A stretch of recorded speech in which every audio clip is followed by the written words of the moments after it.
There's a fine line between the living and whatever comes next. Some say the dead move on, and others say they stay behind.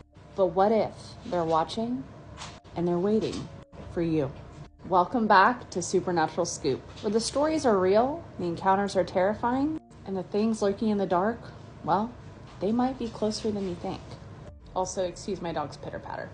They're playing right now, so if you hear stuff, that's them. Sorry. Back to the story. I'm happy to be back. I'm sorry about the delay, but we're here. We're in it. All the names and places of the story have been changed. Also, side note, if you have a story and you want anonymity, you know what I mean. I can absolutely do that. This comes from our listener, Samantha, and the story is called The Little Boy. Working in a nursing home, you see most things that not a lot of people experience. You see people at their most vulnerable, in their final moments. And if you stay long enough, you start to notice patterns. Our listener, Samantha, always believed in the afterlife, in the sense of people feeling things before they passed. She had watched so many residents talk about their loved ones coming to visit them and to take them home. Fathers, husbands, wives, mothers, people that have been long gone, appearing just before death. Sam had accepted that part of the job, but what she hasn't expected was the little boy.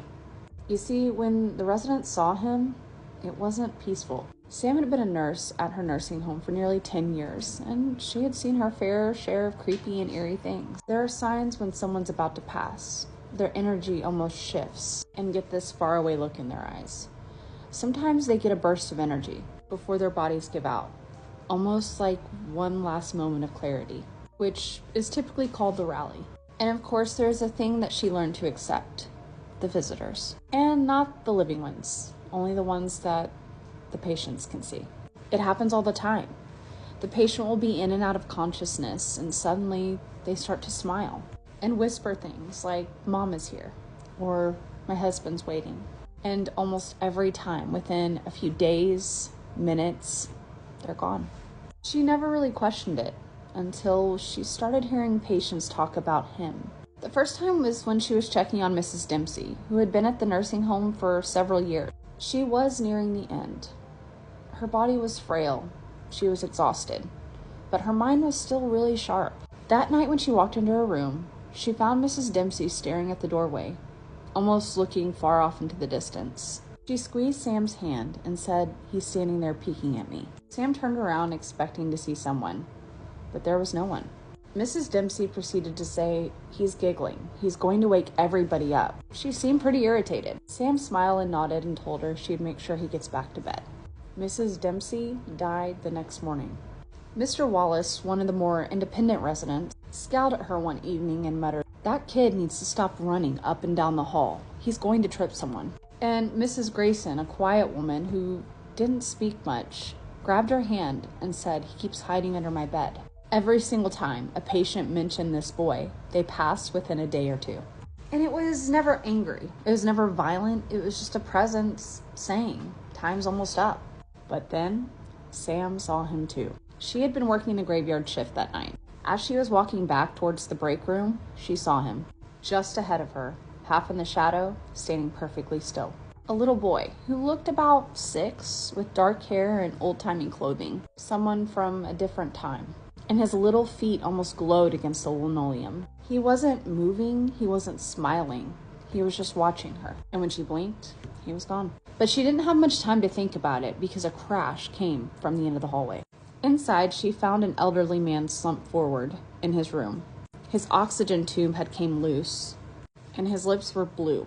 If it had been 1 minute later, he wouldn't have made it. And Sam knew that that little boy was directing her to that resident's room. Not bringing death, but warning. Help. Sam has learned that death has many messengers. She's also learned that most of the time when they see that little boy, it means death is coming. But she wonders, the next time she sees him, is it going to be a warning?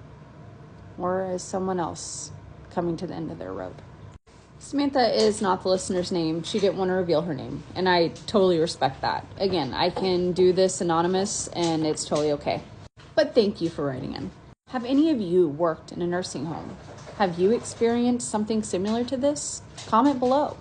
If you like this story, make sure you follow me on YouTube, Supernatural Scoop 1, the number 1, for more creepy tales and listener stories. And if you want even longer or more in-depth stories, check out the Supernatural Scoop podcast on Spotify and Apple Podcast, where I dive even deeper into the world of the paranormal. And of course, for daily spooky content, follow me on TikTok. And if you, my friends, have a story to share, email us at supernaturalscoop@myyahoo.com. Thanks for listening. And remember, just because you can't see them doesn't mean they're not there.